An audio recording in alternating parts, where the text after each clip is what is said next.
when Tower 1 was hit, the lights flickered off and on in Tower 2, and you can feel the swaying of the building. Through my faith, I felt the unction to go. So I walked back over to my assistants and I said, hey, we got to get out of here. And so we began to walk down from the 73rd floor. And as we were walking down the stairs, they kept saying, Tower 2 is secure, Tower 2 is secure. You don't have to evacuate the building. I literally got on the elevator and I hesitated and got off the elevator. And that's what saved all of our lives. Literally, not even 30 seconds later, the tower that we were in, Tower 2, a second airplane went into that building. What I saw was an airplane hanging out of the building that I had just come out of. The elevators came crashing down and it hit the concrete of the 44th floor.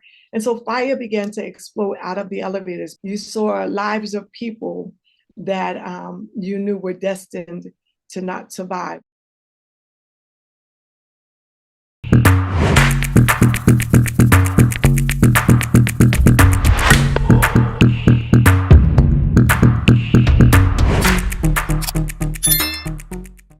Good morning, good afternoon, and good evening to our audience from around the globe. This is your host, Sid, and it is wonderful to have you back with us for another episode of Sit Down with Sid podcast, where we bring people together one conversation at a time.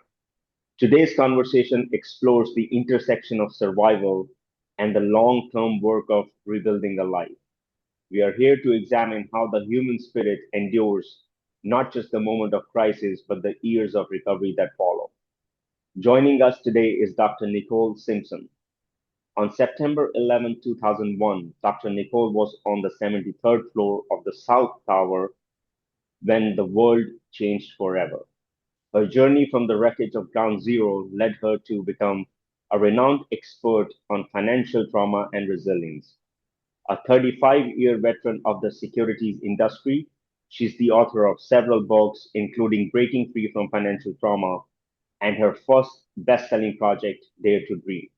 Dr. Nicole, as we continue our Survivor series, your story is a powerful testament to the discipline of healing. It is a profound honor to have you here, and we welcome you to the show today. Well, first of all, I want to say thank you, Sid, and to everyone that is listening.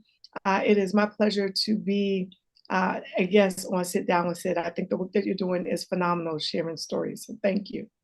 Of course. Would you prefer me to call you Nicole, Dr. Nicole? What is your preference? Dr. Nicole is fine. Perfect. Okay. So let's get into it. So, Dr. Nicole, to set the stage for our audience, could you share a bit about your professional background leading up to 2001?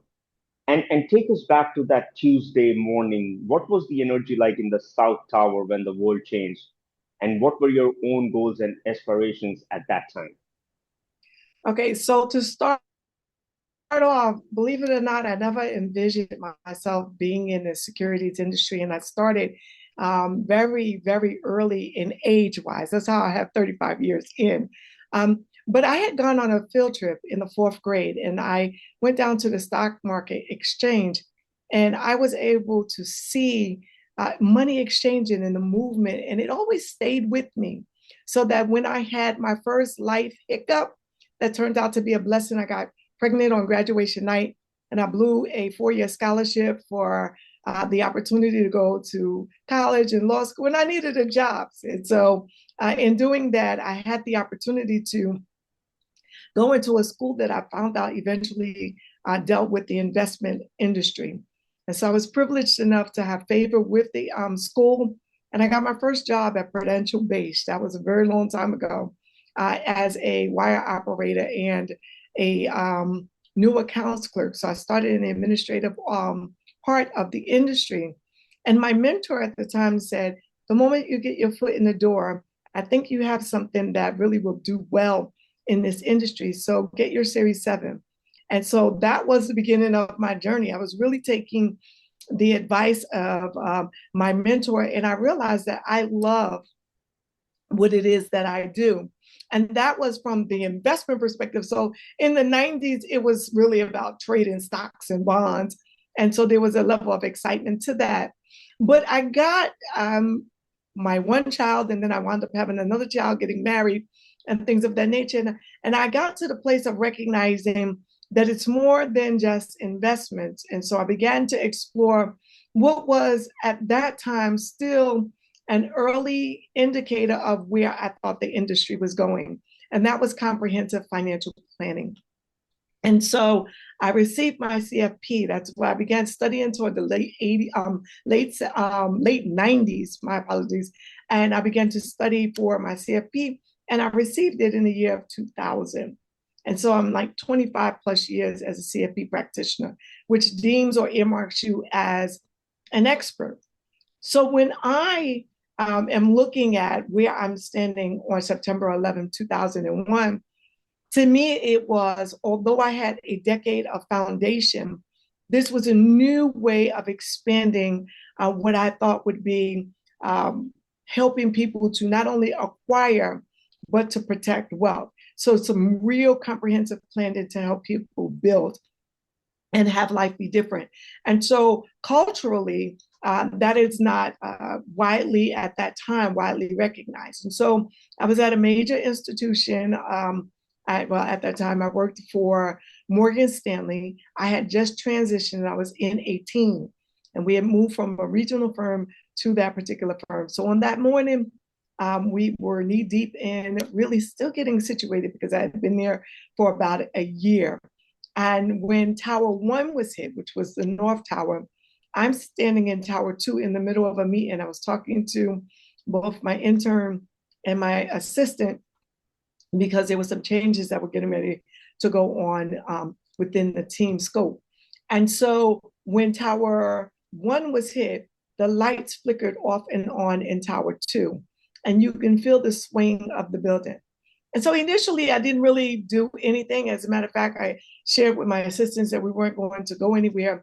But I walked over to my partner's office. And if anyone can recall that day, it was a beautiful day. It was very sunny outside. It was primary election day in the state of New Jersey. It was the first day of school. So you had that hustle and bustle of the day. But I walked over to the window, and when I looked out, I saw a burning paper that really looked like the Yankee Day ticker tape day parade, except the paper was burning. And so instinctively, or I say, through my faith, I felt the unction to go.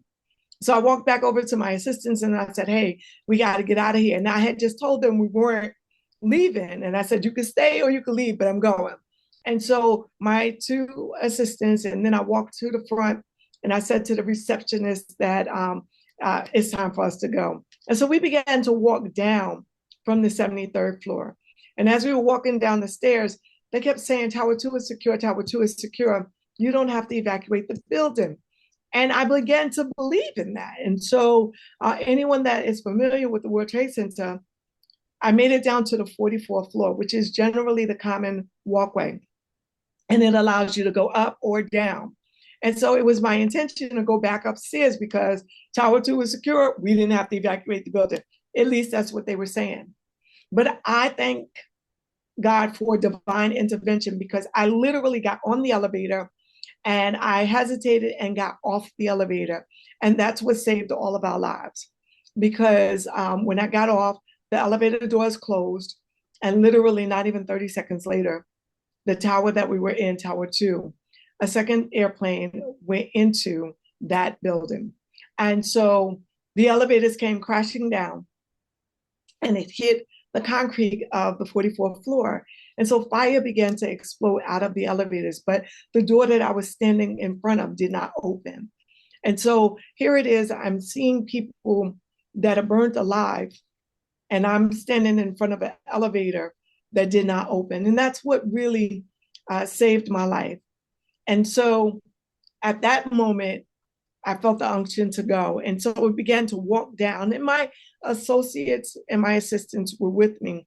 And we began to walk down from the 44th floor. And that was so surreal because now you can presume that one elevator getting on one airplane going through an elevator is an accident, but two buildings getting hit, we kind of instinctively knew that something was going on.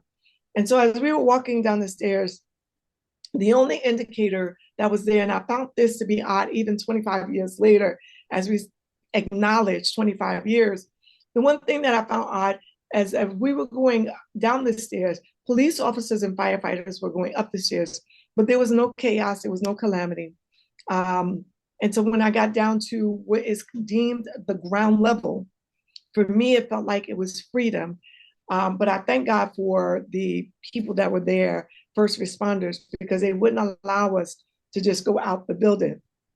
And so when you're feeling a little anxious about what had just transpired, first thing that you want to know is, why can't I get out of here?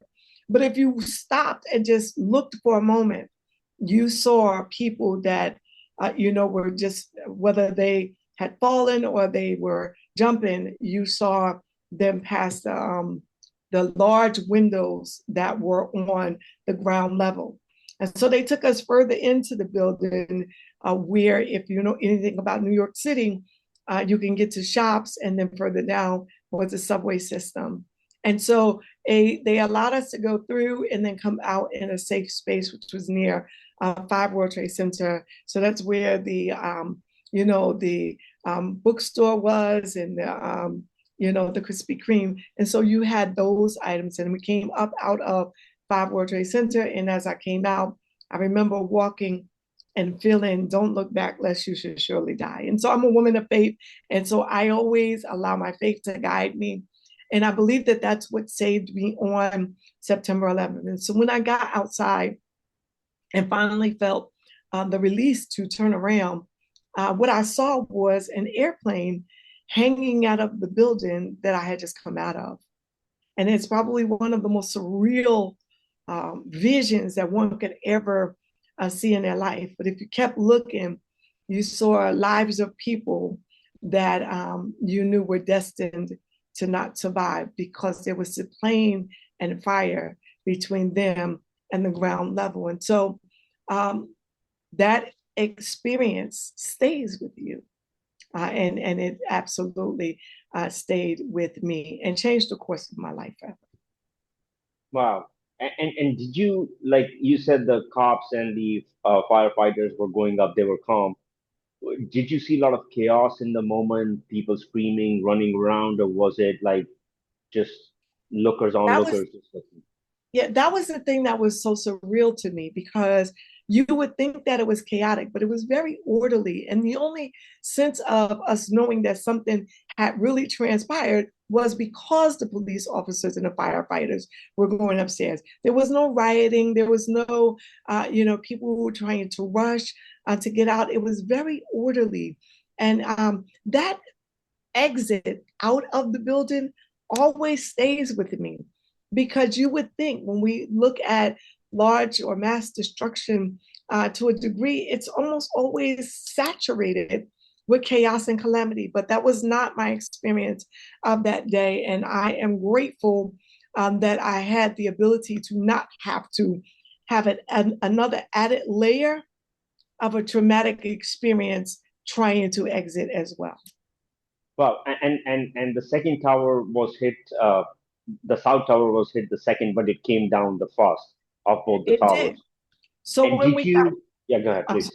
No, no, no, no. So I just want to know if you witnessed that while you were walking away from it, like, Right. So if I pick up where I left off, being able to see the airplane out of the building from where it is that I was, I actually began to walk towards Battery Park City, which is where my partner lived at the time. And just as I began to walk, to which I'm very grateful for, Tower 2 came down. And so keep in mind, it was early in the morning, but when it came down, I was far enough away to not be, covered by the bricks and the debris, but close enough to get the after effects of all of the sand, the dust, and things of that nature from the concrete. And so everyone was not only thrown into black, we also found ourselves covered in all of the soot that was there. And just as the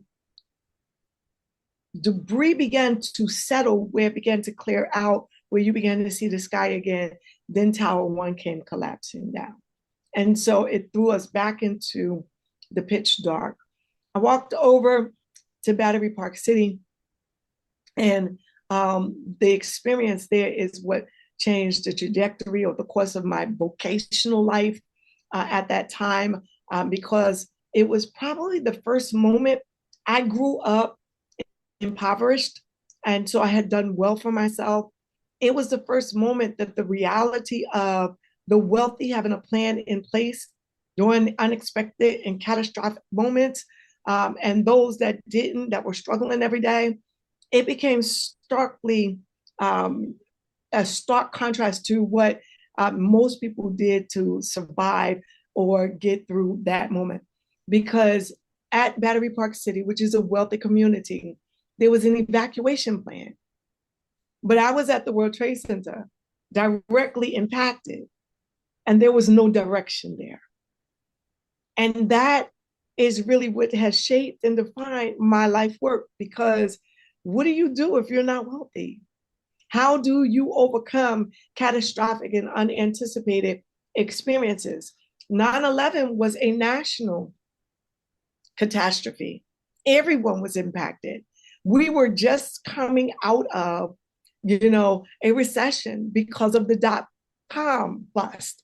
And so when we look at it from a timing perspective, this impacted everyone because New York City is deemed the financial mecca of the world. And so we were hit at the heart of who America is. So people suffered and endured layoffs. Companies had to readjust, and we were just recovering from the dot-com boom anyway. And so I was looking at that and really realizing how blessed I was that I survived. Because in the days thereafter, the death toll kept going up. And the questions undoubtedly come in your mind. What if I hadn't survived? What if I didn't make it? I'm a mother with two children. They're grown now, but they were two small children on that day, married with a mortgage and, the American dream as we identify it, two children, a mortgage, a husband, a house, car, bills that are associated with what it is you do to live a wonderful life. But we worked to make that happen. So what would have transpired if I didn't make it? Did I even have anything set aside so that my children wouldn't be devastated? Did I have anything that would allow them to maintain the standard of living that we were trying to curate for them? And so it really began to define who it is that I am today. Wow. Thank you so much, Dr. Nicole, for sharing your journey in such detail. I want to talk about like surviving the tower was just the beginning, you know. Many survivors speak of a second collapse that happens internally weeks or months later. For you, what did those first few months of recovery look like? And at what point did you realize that going back to normal was no longer an option for you? Well, I'm grateful that I recognized that going back to normal was not an option almost instantaneously. And I say that because some level of the second collapse for me was financial, right? So I went from making six figures to less than 20,000, and my mortgage was more than 20,000. And so I really didn't have time to process, everything that I was dealing with because I was trying to survive. At the same time, I was physically impacted because of the tragedy. And so today I'm deemed permanently partially disabled. So I'm struggling with my physical impediments as well as my economic challenges and going, oh my God, I really for a significant period of time wondered why was I spared? Because in my mind, when you're dealing with trauma and when you're dealing with things that are pressurized, you begin to not maybe think the most logically. And so I began to think for an extended period of time, I probably would have been better off had I not survived because the struggle wouldn't have been as great. But then that's dismissing me as a person versus where my children would have been. And so I'm grateful that we navigated through those challenging times, but it was very hard. It was immediate. It was something that I could not focus on because I needed to figure out how are we going to live from day to day. Uh, it was life altering to the degree that One thing that I knew for certain is that I had expertise and I had credentials. And so I knew that I needed to build a new. I was not trying to go back to, yeah. And so I began almost immediately, began as I was sharing my story, telling people what I thought we needed to learn. And so while I did not create a blueprint or a plan of action, my life through trying to heal began to shape a narrative which has defined me for the last 25 years. And so immediately afterwards, I found that it was easier to process as I was sharing my story. And so I had an opportunity to share it publicly. And once I started sharing, I was able to continue sharing the story. And then people began to seek after me for that. And it led to a different journey. But in my sharing that story, now, based off of my expertise, something was brewing in my mind. I wanted to help those individuals that it took days to get home. I wanted to help individuals that did not have that plan in action for catastrophic events and unanticipated moments. I wanted to help individuals that would never typically have access to those people that worked on Wall Street. I wanted to make sure we all had a safety plan for a simple term, a safety plan for our lives. Something as simple as if something devastating were to happen, what is your family's evacuation plan? What is your family's point of place to meet each other so that everybody knows that they're okay? What have you done to ensure if something bad happens, that the family knows what to do and where to go and how to communicate? And that's because I couldn't contact my family. They saw two towers falling and they didn't know if mommy or I was married at the time, or if the wife was still alive. My mother didn't know if her daughter was alive. My siblings didn't know if their sister was alive. And so I think those things become very important. I think, God forbid, if something should happen, and something catastrophic or unanticipated transpires, can your standard of living remain the same? And so that's the level of work that I began doing thereafter. And I started in non-traditional places. So it wasn't about business for me. It was really about changing the course of your life. And I started in the church, I started in a school system, and I started in the prison system. And I just began to share with those three demographics so that we can all become in a place where if something that devastating would happen, there's a plan of action that we have taken on to make sure that we ourselves and our families are all right. Wow. Dr. Nicole, I want to talk about your book, Breaking Free from Financial Trauma. Uh, in your book, you identify a specific type of plan that goes beyond the emotional. Now, for yourself, how did you begin to bridge the gap between your own emotional and physical healing and your economic stability in all these years after this incident? So I started from the lens that I grew up in poverty and I knew I didn't want to go back there. And so even though I had lost some level of opportunity to earn, um, I think for me, what helped me the most was that in the first 10 years of my career, I had the ability to store away a little bit every day because I was on the securities or the investment side. And so that really helped me that when I got to a position where I was not earning, I had something to fall back on. And so I love the fable, the tortoise and the hare. Do a little bit every day, and you will find yourself in a position where stability is yours. Or if you should have something that happens that's unanticipated, you can give yourself or buy more time to recover. What I realize is that when individuals in application, they may not have that discipline to do what sounds logical or sound. So I had to explore that. And as I began to explore that, I realized that there are a lot of behaviors that we pick up as children through observation and through experience. And that's the emotional piece. And you have to look at it in real time that when you see individuals that come into a windfall of resources, how quickly they deplete those resources. So, what is that all about? We look at how we saw money through our parents' lens, through our lifestyle growing up. And there are some behaviors that we need to confront head on to break the cycle or to embrace it. There are some communities that do not talk about certain things. They don't talk about money within the family dynamic. It's a cultural thing. There are some families that they would never dare put their parents out to pasture. Other cultures will put their parents in a home in a minute. There's a cultural aspect to it. So understanding different cultures and what they do, how they see legacy, how they see family dynamics is what helped me to begin to create something that would help people make sense of saying, how do I look at how I see money?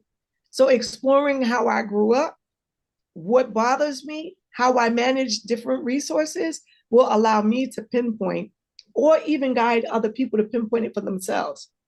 And so I ask people all the time, if money weren't an issue, what would you be doing with your life? And I think that's a very important question. And so if we can create a financial plan of action that will help you to get there, how does that feel? Okay, so then what are the barriers that hindered you? When you get an extra, if you were to get an extra $500 or $1,000, what's your first thought? When that opportunity has arisen, what was your first action? Because our thoughts and our actions are different.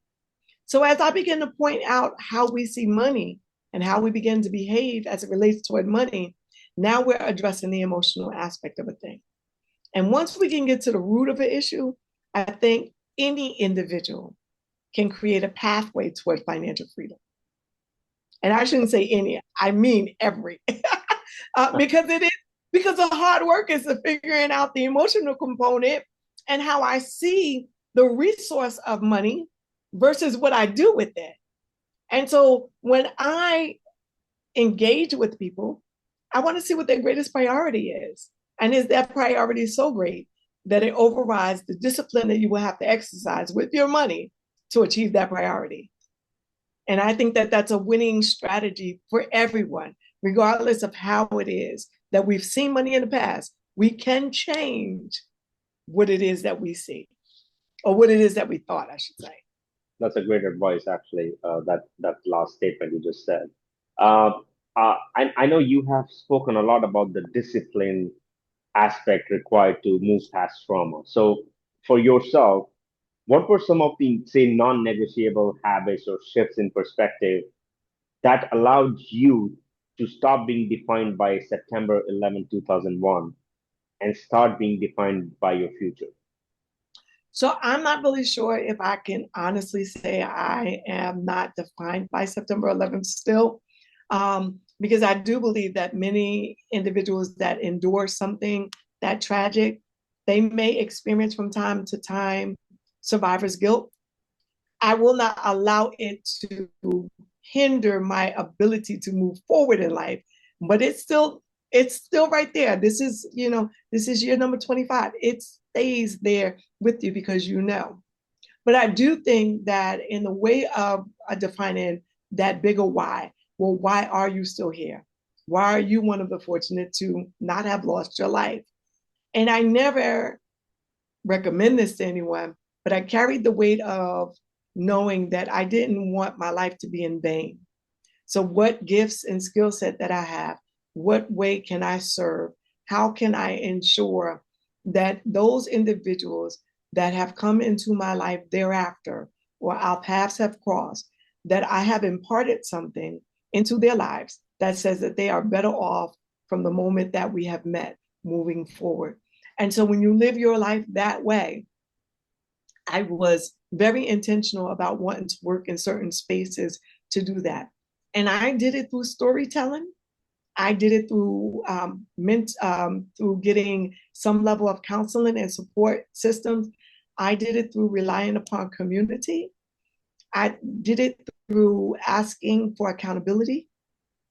And then I did it through giving myself grace. And the last one, in giving yourself grace, I think is very important because I spent the first few years trying to recover what I thought I lost. And when I realized that I was making memories that became faded and gone, but I was doing milestone moments, I had to reset. And in my resetting, I said and released myself from trying to get back to where I used to be. And I charted a pathway of saying, well, what does the world have to offer me now? And so I began to see things differently. I began to see the progress that I was making. I began to see the new opportunities and the open doors. I began to appreciate the relationships that I was curating at the time. I was able to see the impact that in sharing my story or doing whatever it is that I have been tasked to do, I was able to see that it was really shaping lives, helping people, supporting and encouraging. And so that was a greater, level of success than trying to recover what I thought that I had lost. And so, yes, it was through discipline, but I also had some reliance upon, other things that helped me, including and until this day, counseling. So if that survivor's guilt should pop up, it doesn't define me, but I will process through it. And I think we all have the ability to navigate through the most challenging of a time, most challenging of an experience or emotion, if we give ourselves permission to let people in to help us along the way. Wow. So, Dr. Nicole, I know you said survivor's guilt. It must be heavy. I mean, as you said, 25 years later, when that feeling comes upon you, do you seek faith in God at that moment? Let's forget about counseling. I'm talking about internal strength. What is it that gets you, like, you know what? Because as you said, these are moments that's going to stay with you for the rest of your life. You saw a plane hanging off the building, you can never forget. And the survivor guilt, why me, God? Like, why not others? Like, I could not help others. Like, what is the most, let's say, powerful internal thing that comes to your mind or you do to overcome that, you know, feeling? So I am a person of faith, and I've had a relationship and a connection to my faith since I was 7 years old. And so it was because I was gifted a Bible and I was in the middle of a traumatic childhood anyway. I grew up in a very violent, trouble-filled environment. So my faith carried me through hard times before September 11th. And so there is a history that I had already curated with my father. And so whenever I am going through something where I may feel that survivor's guilt, I will pray, I will meditate, I will try to get clarity. I will also reflect back on what I have accomplished. So there has to be a reason why. And I think my life, which I'm grateful for, continues to show me reminders as to God didn't make a mistake in sparing my life. And so that's that usefulness that I always feel like I have to have. So my survivor's guilt, it may be what compels me to keep moving forward and make sure that I am doing something worthwhile with my life. And so I am grateful that I use that as a measuring post for me to keep pressing forward.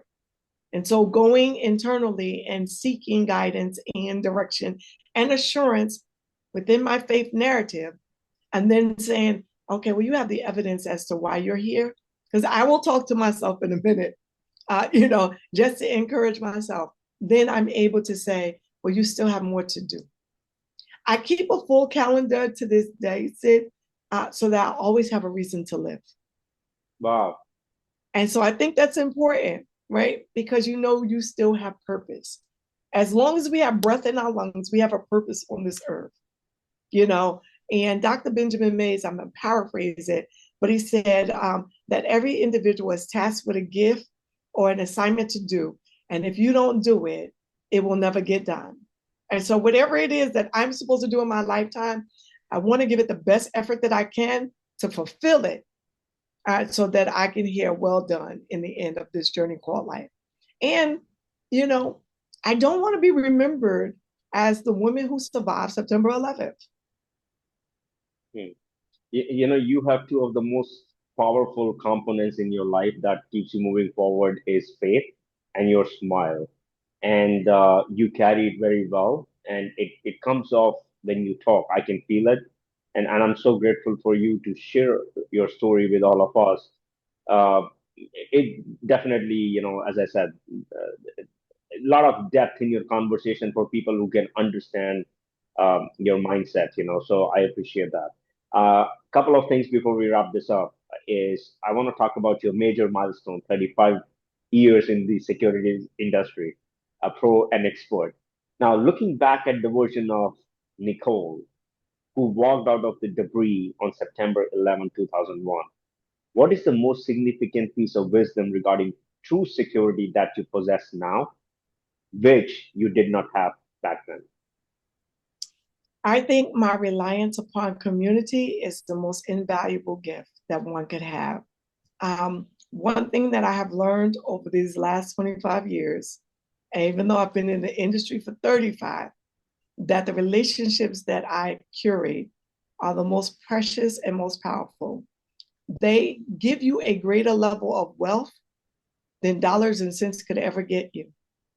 I am also celebrating 35 years of being in the securities industry, but 25 years of establishing a nonprofit organization where we focus on marginalized and underserved communities. And the network of individuals that I have been blessed to meet over the years, whenever I want to serve someone and I may not have the direction, I have a database of a community that I can call someone who can get the help that we need. That is the most precious, most invaluable thing that one can have is a community of individuals that are like-minded, that are committed to serving. We are wealthy in that because now when we are thinking about a unified community, we can build together. And the power of unity is so infectious that we have the privilege of doing anything. And when we can get that, lives can be forever altered. I work with, and it was one of the areas in which I knew I wanted to engage with formerly incarcerated individuals. I have gone into the prison systems for about 20 years and still work with them today. So when a returning citizen, somebody that has spent some time in prison, when they come out and they get a job or they start a family or they purchase their first home or they, graduate from high school, college, get their GED, drive a car for the first time, get their first W-2 income job that has benefits, it changes their life forever, because it's community. There are also the individuals that will turn around and say, I remember when I needed help the most. And so they become peer supporters to help those moving forward. So the community is always growing. And so when I talk about the wealth of relationships, when you continue to serve, if you reach down and help pull someone up, then you are now with that person that both of you, the next time you reach down, is two hands pulling more up. There's power in the numbers in that regard. And so whatever you may need, when you have a greater pool of community, the need that you may have is more manageable. And I think that that's important. So that's what is my foundation for wealth, so to speak, because money will come. Yeah. Okay. I want to talk about Dare to Dream. It was written in 2011, republished into 2021. For our audience, the link to buy the book from Amazon is in the description below, so please feel free to go and purchase the book. Okay, Dr. Nicole, what made it the best-selling project, and what was it that resonated the most? What was the perception of the audience or the readers that you got from reading that book? So it was my first bestseller. Every other book that I wrote thereafter is a bestseller. So I just want to say that, kudos. Okay, awesome. But I think it was me being honest and just sharing my life story. So Dare to Dream, the subtitle is Pushing Past Your Pain to Pursue Purpose.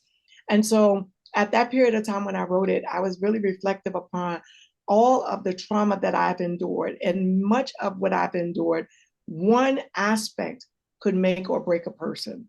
So if there's someone that has been sexually assaulted, or if there's someone that has been abandoned as a child, or if there's someone that experienced 9/11, or if there's someone that had parents that were disabled and they grew up in an environment or a household where they were lacking in resources, it's hard to dream. It's hard to envision yourself out of your present moment. And so that book, I think, really resonated with other individuals because I was very authentic in what I experienced and the challenges that I endured and the steps that I took to overcome them and to grow. And so when I wrote it originally in 2011, I was already speaking it. It was something that I have been known for prayer. So after 9/11, I had been known for prayer, not sleeping, all of these negative things that were associated with me. And I was known for my faith. And so I used to pray publicly.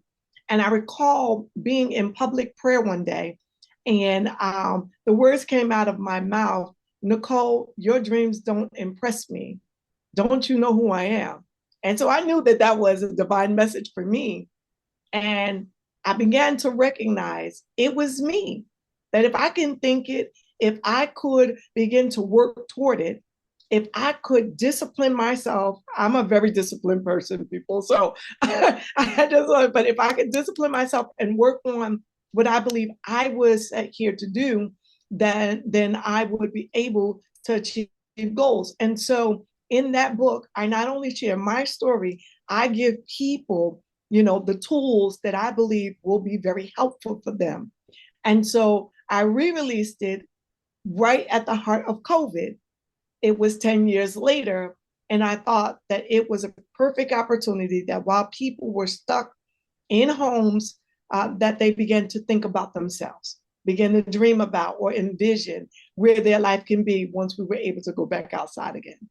And so, yes, I was very grateful that that book resonated with people, and I had the opportunity to really go internationally with it. I was sent for to come to London to talk about it, and so it was a privilege. I went through it, the entire United States, not every state, but many states on tour with it, and so it was my first one, and I had done really well. It still does. Impact people to this day. Wow. Uh, Final question for you is, finally, for those listening today who feel they are still in a state of survival or are afraid to look towards the future, what is the first practical step they can take today to move into the mindset that you possess now? So you mentioned the book Breaking Free from Financial Trauma, but it deals both emotionally and economically. I think it's very important for people. I'm going to give 3 steps if that's okay with you. I think it's important for people to start where they're standing. Take a full assessment of where it is that you are right now, emotionally and economically. Look at relationships. I think it's important for you to self-identify. This is where I am. And when you're starting where you're standing, you're coming to grips with your actual position in life. The second thing that I want people to begin to do, so let me also say this. When I tell people to start where they're standing, I then say, if you are currently employed, look at the benefits that your company has. Look at where you can begin to, make small adjustments that will allow you to tweak your lifestyle so that you are doing better. Learn about the tax system so that you understand the value of putting away even in your retirement plan, how it affects your taxes in the current year. Look at it, learn it, because we cannot overcome our circumstances if we stay in a state of ignorance. So do that. Start where you're standing. And if you have a job, you have an opportunity to recover financially in any situation. It's about knowing what you can do. The second thing is you are a business. This country, the United States, is built off of small business ownership. The tax laws are advantageous for us. So recognize that you are a business. How do you allow your natural gift and skill set? And I believe All of us have at least one. Whatever that is, can you monetize that? Can you create that into something that will not only bring you some joy because you're fulfilling your purpose? What would you be doing with your life if money wasn't an issue? Dedicate that time to yourself and recognize you are a business, even if you decide to work or if you branch out into entrepreneurial endeavors, or if you did both of them. Recognize that. Then the last thing is know your role in your family dynamics. And this one is a little more nuanced. But if you're the matriarch or the patriarch, who you are. And that's important because family responsibilities are associated with the position that you find yourself in.